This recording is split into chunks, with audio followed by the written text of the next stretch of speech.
Hello guys, मैं हूँ सीमा और स्वागत है आपका आपकी अपनी दावत में। तो आज मैं आपके लिए लेकर आई हूँ एक ऐसी रेसिपी जो इस तपती गर्मी में आपको एक ठंडक देने वाली है। तो आज मैं आपके लिए लेकर आई हूँ आइसक्रीम की रेसिपी, और आइसक्रीम भी हम ऐसे तरीके से बनाएंगे ना कि आपको बिल्कुल भी मार्केट जाने की ज़रूरत नहीं है, आपके घर में इसका सारा सामान है। तो चलिए कम से कम सामान में बनने वाली है आइसक्रीम की रेसिपी देख लेते हैं। और सबसे पहले अगर आपको ये वीडियो अच्छा लगता है, पसंद आता है, तो प्लीज़ इसे like, comment, share and channel को सब्सक्राइब करना ना भूलें। तो चलिए ज़्यादा देर ना करते हुए आइसक्रीम की रेसिपी बनाना शुरू करते हैं। तो सबसे पहले मैंने यहाँ पर गैस के ऊपर एक बर्तन रख दिया है। उसमें मैं डाल दूँगी यहाँ पर 350 ml के करीब दूध। दूध अगर आपके पास फुल फैट मिल्क हो या बफेलो मिल्क जो होता है भैंस का दूध, वो यहाँ पर लेंगे तो अच्छा रहेगा। गाय का दूध थोड़ा सा पतला होता है तो यहाँ पर ना यूज़ कीजिए। तो यहाँ पर मैंने भैंस का दूध ले लिया है 350 ml, आधा लीटर से थोड़ा सा कम दूध मैंने यहाँ पर लिया है। अगर आपके पास घर में थोड़ी सी मलाई वगैरह है, दूध के ऊपर जो मलाई आती है ना, वो मलाई है, तो आप उसमें वो भी 4 से 5 चम्मच डाल सकते हैं। उससे भी हमारी आइसक्रीम एकदम रिच और टेस्टी बनती है। तो चलिए इस दूध को एक बार गर्म कर लेते हैं। तो उसी में से मैंने थोड़ा सा दूध यहाँ पर बचा कर रख लिया था, तो थोड़ा सा 1/4 कप यहाँ पर दूध मैंने ले लिया है। एकदम ठंडा वाला दूध है हमारा, गर्म मैंने इसे बिल्कुल भी नहीं किया है। अब इस दूध में हम लोग यहाँ पर डाल देते हैं कस्टर्ड पाउडर। जी हाँ, हम लोग यहाँ पर कस्टर्ड पाउडर यूज़ करेंगे। कस्टर्ड पाउडर आपको ग्रोसरी शॉप में बहुत ही आराम से मिल जाती है, लेकिन अगर इस लॉकडाउन के पीरियड में आपको ये नहीं भी मिल रही है तो भी कोई प्रॉब्लम नहीं है, मैं आपको अलग तरीका भी इसका बताऊंगी। तो मैंने यहाँ पर 2 चम्मच, जो खाने वाला चम्मच होता है स्टील का, उसके हिसाब से 2 चम्मच के करीब कस्टर्ड पाउडर हमें इस ठंडे दूध में मिलानी है। इस तरह से कोई भी गुठलियाँ इसमें नहीं रहनी चाहिए। और जैसे कि मैंने कहा, कस्टर्ड पाउडर अगर आपके पास नहीं है तो आप इसमें 2 चम्मच कॉर्नफ्लोर या कॉर्नस्टार्च भी डाल सकते हैं। इसे भी आपको सेम इसी तरह से घुलना है।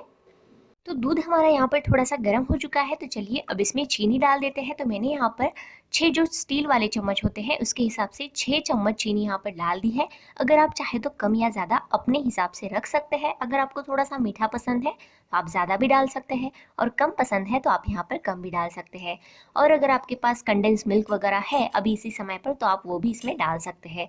लेकिन मैंने ये आइसक्रीम इस तरह से बनाई है कि जो चीज़ें हमारे घर में अवेलेबल है ना, वो सारी उसी से ही हमारी बन जाती है। तो देख लीजिए, चीनी डालने के बाद इस तरह से दूध को एक उबाल आ चुका है। यहाँ पर चीनी अच्छी तरह से यहाँ पर घुल भी चुकी है। तो चलिए अब यहाँ पर हम लोग जो हमने कस्टर्ड पाउडर दूध में मिला कर रखी थी ना, वही दूध इसमें डाल देना है।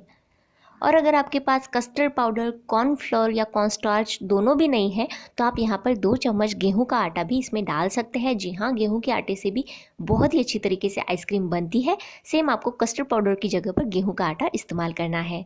तो इस तरह से जो कस्टर्ड पाउडर वाला दूध था उसे मैंने धीरे धीरे करके इस तरह से मिलाया है, और दूसरे हाथ से आपको नीचे चम्मच से दूध को हिलाते भी रहना है, क्योंकि इस तरह से जो कस्टर्ड पाउडर का दूध हमने इसमें डाला है उसकी वजह से गुठलियाँ या लम्स होने का डर इसमें नहीं रहता। गैस का फ्लेम आपको इसे चलाते हुए एकदम लो फ्लेम पर ही रखना है, और बस इस तरह से आपको चलाते रहना है चम्मच को।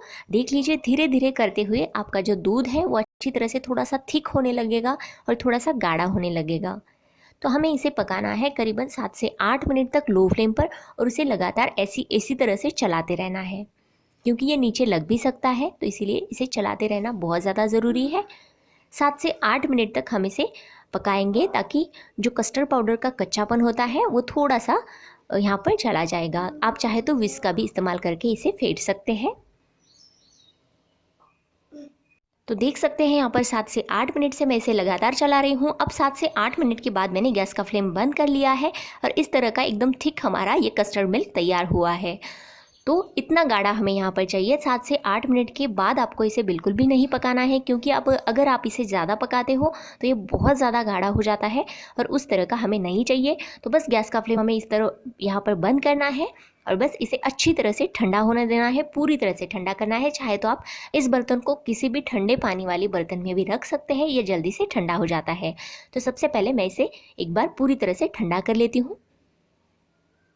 तो 20 से 25 मिनट के बाद हमारा ये कस्टर्ड मिल्क थोड़ा सा ठंडा हो चुका है। मैंने इसे ठंडे पानी वाले बर्तन में रखा था, तो बहुत ही जल्दी से हो जाता है। और आप लोग यहाँ पर नोटिस कर सकते हैं कि ये थोड़ा सा और ज़्यादा थिक हो चुका है, गाढ़ा हो चुका है। इसके बाद मैंने ले लिया है यहाँ पर एक मिक्सी वाला जार, जिसमें हम जूस वगैरह बनाते हैं ना, वही वाला बर्तन मैंने यहाँ पर लिया है। अब इसमें ये ठंडा वाला कस्टर्ड मिल्क हम लोग यहाँ पर डाल देते हैं।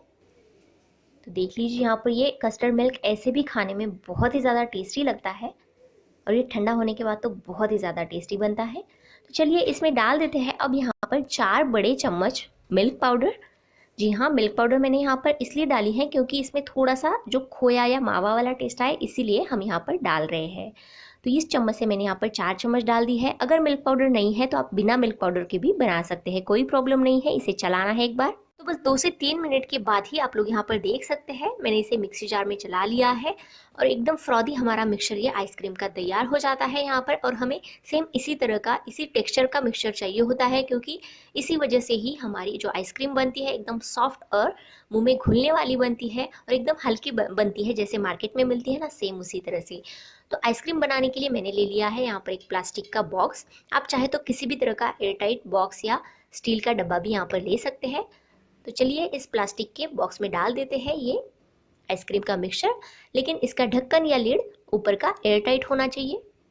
तो अब आइसक्रीम का बैटर तो मैंने इस डब्बे में डाल दिया है। तो अब इसके ऊपर हम लोग लगा लेंगे इस तरह की एक प्लास्टिक की शीट, पतली वाली शीट मैंने यहाँ पर लगा ली है। चाहे तो आप यहाँ पर क्लीन रैप या चाहे तो foil paper, aluminium foil paper भी लगा सकते हैं, नहीं तो किसी भी तरह की प्लास्टिक की यहाँ पर कवर या प्लास्टिक की शीट भी यहाँ पर लगा सकते हैं। तो देख सकते हैं इस तरह से, लेकिन आपको लगाते हुए ध्यान सिर्फ इस बात का रखना है कि वो प्लास्टिक की शीट है वो आइसक्रीम को नीचे उस बैटर को टच होनी चाहिए। तो देख सकते हैं इस तरह से हमारी ये आइसक्रीम बिल्कुल रेडी है। अब इसे रख देते हैं 2 से 3 घंटे के लिए फ्रीजर में। पूरे 2 घंटे यहाँ पर हो चुके हैं, मैंने आइसक्रीम को निकाल लिया है फ्रीजर से। अब ये अच्छी तरह से थोड़ी सी सेट भी हो चुके हैं। तो देख सकते हैं यहाँ पर मैं आपको खोल कर दिखाती हूँ। अभी आइसक्रीम हमारी पूरी तरह से नहीं बनी है। 2 घंटे के बाद आपको इसे बाहर निकालना है और ये जो ऊपर की हमने प्लास्टिक की शीट लगाई थी ना, उसे भी निकाल लेना है। तो इस तरह से देख सकते हैं आप लोग अच्छी तरह से हमारी आइसक्रीम यहाँ पर जम चुकी है, सेट हो चुकी है। तो अब हमें इसके बाद क्या करना है, एक किसी भी तरह का स्टील का चम्मच वगैरह लेकर हमें जो आइसक्रीम है उसे इस डब्बे से निकालना है। तो मैं यहाँ पर ले लेती हूँ एक मिक्सी वाला जार और एक चम्मच से मैं ये सारी जो आइसक्रीम है उसे थोड़ा सा लूज़ कर लेती हूँ इस डब्बे से, क्योंकि ये अभी थोड़ी सी हार्ड हो चुकी है ना, थोड़ी सी सेट हो चुकी है। तो इसे एक बार इस तरह से लूज़ कर लेंगे और ये सारी आइसक्रीम फिर से वापस डाल देंगे हम लोग इस मिक्सी जार में। जी हाँ, ये करना बहुत ज़्यादा ज़रूरी है। 2 बार हमें आइसक्रीम को मिक्सी जार में चलाना है, बस 2 से 3 मिनट के लिए, क्योंकि इससे हमारी आइसक्रीम बहुत ज़्यादा हल्की बन जाती है, सेम मार्केट के जैसी। तो बस इसी तरह से ये आइसक्रीम मैं डाल देती हूँ मिक्सी जार में और इसे मिक्सी जार में डालने के बाद बस 2 से 3 मिनट के लिए और हमें इसे चलाना है।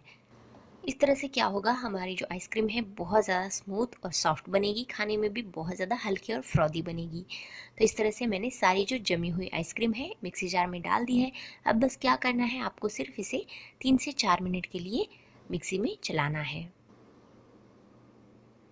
तो 3 से 4 मिनट के लिए मैंने इसे मिक्सी जार में चला लिया है। आप लोग यहाँ पर देख ही सकते हैं एकदम स्मूथ और फ्रॉदी हमारा मिक्सचर यहाँ पर तैयार हुआ है।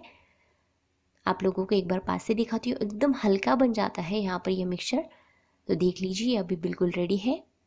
अब फिर से ये आइसक्रीम का मिक्सचर हम लोग डाल देंगे इसी वाले प्लास्टिक के बॉक्स में। अब इस आइसक्रीम को इस बॉक्स में डालने के बाद हम लोग क्या करेंगे, जैसे हमने पहले एक प्लास्टिक की शीट इसके ऊपर लगाई थी ना, सेम अभी भी इसी तरह से ये लगानी है। आप प्लास्टिक की शीट की जगह पर clean wrap, aluminium foil paper, किसी भी तरह की प्लास्टिक की कवर भी इसके ऊपर लगा सकते हैं इस तरह से कट करके। ये प्लास्टिक की शीट आपको इसलिए लगानी है क्योंकि कई बार आइसक्रीम के ऊपर थोड़ी सी बर्फ़ जम जाती है, तो वो ना हो इसलिए हमने ये लगाया है। अब इसे 10 से 12 घंटे के लिए या 6 से 8 घंटे के लिए फ्रिज में रख देंगे। तो करीबन 7 से 8 घंटे के बाद मैंने इसे फ्रीजर से निकाल लिया है। मैंने फ्रिज में इसे रखने के लिए कहा था, लेकिन इसे आप जब जहाँ पर बर्फ़ जमाते हैं ना, उसी तरह के फ्रीजर में रखना है। तो 6 से 8 घंटे के बाद हमारी आइसक्रीम बिल्कुल रेडी हुई है। तो देख ही सकते हैं आप लोग यहाँ पर, पास से मैं आपको दिखाना चाहूँगी, एकदम हल्की और सॉफ्ट हमारी आइसक्रीम बनती है। तो चलिए अब इसे निकाल लेते हैं। अगर आपके पास किसी भी तरह का स्टील का चम्मच है तो उसे भी निकाल सकते हैं आप इसे, नहीं तो ये आइसक्रीम स्कूपर है, इससे भी निकाल सकते हैं। बहुत ही आसानी से आइसक्रीम निकल जाती है। आपको यहाँ पर दिखने से ही पता चल रहा होगा कि ये कितनी ज़्यादा सॉफ्ट बनी है। तो चलिए इसे एक बाउल में निकाल लेते हैं। बहुत ही ज़्यादा टेस्टी और कम सामान में हमारी ये आइसक्रीम घर पर ही तैयार हो जाती है। तो एक बार इसे घर पर ज़रूर ट्राई कीजिए। तो अभी गर्मी का सीज़न शुरू हो चुका है, धूप भी बाहर बहुत ज़्यादा पड़ने लगी है। तो ऐसे सीज़न में, गर्मियों के सीज़न में कुछ ठंडा खाने का मन तो सबका करता है। तो इस तरह की थोड़ी सी अलग वे में और घर के ही सामान से बनने वाली आइसक्रीम घर पर ज़रूर ट्राई कीजिए और मुझे कमेंट बॉक्स में बताइए कि आपको ये रेसिपी कैसी लगी। और ऐसी हम लोग बहुत सारी नई नई समर ड्रिंक्स और आइसक्रीम से रेसिपीज़ भी अभी आगे देखने वाले हैं। तो इस तरह से नई नई रेसिपीज़ और इंटरेस्टिंग रेसिपीज़ ट्राई करने के लिए आपको सबसे पहले चैनल को सब्सक्राइब करना होगा और साथ में जो बेल आइकन या घंटी का बटन है ना, उसे भी प्रेस करना होगा, क्योंकि उसी की ही वजह से आपको मेरे हर लेटेस्ट वीडियो की नोटिफिकेशन सबसे पहले मिलेंगी। Thanks for watching guys, stay tune, take care.